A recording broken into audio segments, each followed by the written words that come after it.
আজ মঙ্গলবার 25 মার্চ 2025, 11 চৈত্র 1431 বঙ্গাব্দ, 24 রমজান 1446 হিজরি।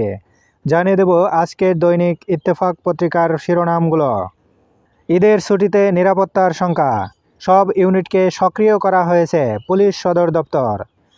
রাজধানীতে চুরি ছিনতাই বাড়তে পারে, নগর বিশেষজ্ঞ।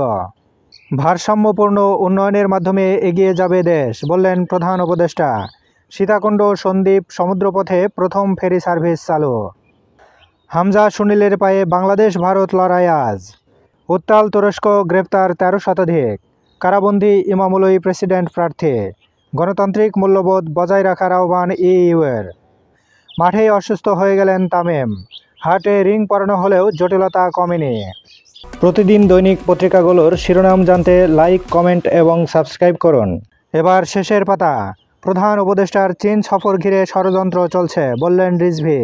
জরুরি অবস্থা জারির বিষয়টি গসিপ, বললেন স্বরাষ্ট্র সচিব। ন্যায় বিচার সংস্কার ও গণপরিষদ নির্বাচনী এনসিপির এজেন্ডা, বললেন নাহিদ ইসলাম। বগুড়ায় মুক্তিপণ নিয়ে পালানোর সময় আরএমপির গোয়েন্দা শাখার 5 সদস্য আটক, সাসপেন্ড। গাজায় ফের বড় স্থল হামলার পরিকল্পনা ইসরায়েলের। হামাস মুক্ত করে দখল করে নেয়ার চিন্তা। যুদ্ধবিরতি নিয়ে মিশরের প্রস্তাবে হামাসের সম্মতি, ইসরায়েলের না। আওয়ামী লীগ নিষিদ্ধসহ জুলাই গণহত্যার বিচার দাবি শহীদ স্বজনদের। সুন্দরবনে 21 বছরে 24 বার আগুন। আগুন লাগে না, লাগানো হয়, নেপথ্যে অবৈধ মাছ শিকারী চক্র। মেহেরপুরে কিশোরগঞ্জ 5 আসনের সাবেক এমপি আফজাল হোসেন গ্রেফতার। নিজ এলাকায় হামলার শিকার এনসিপি নেতা মাসুদ।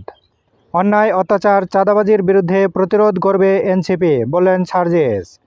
মাদারীপুরে শ্রমিক দলনে থেকে কুপিয়ে হত্যা, লাশ নিয়ে বিক্ষোভ, হামলাকারীদের ঘরে আগুন।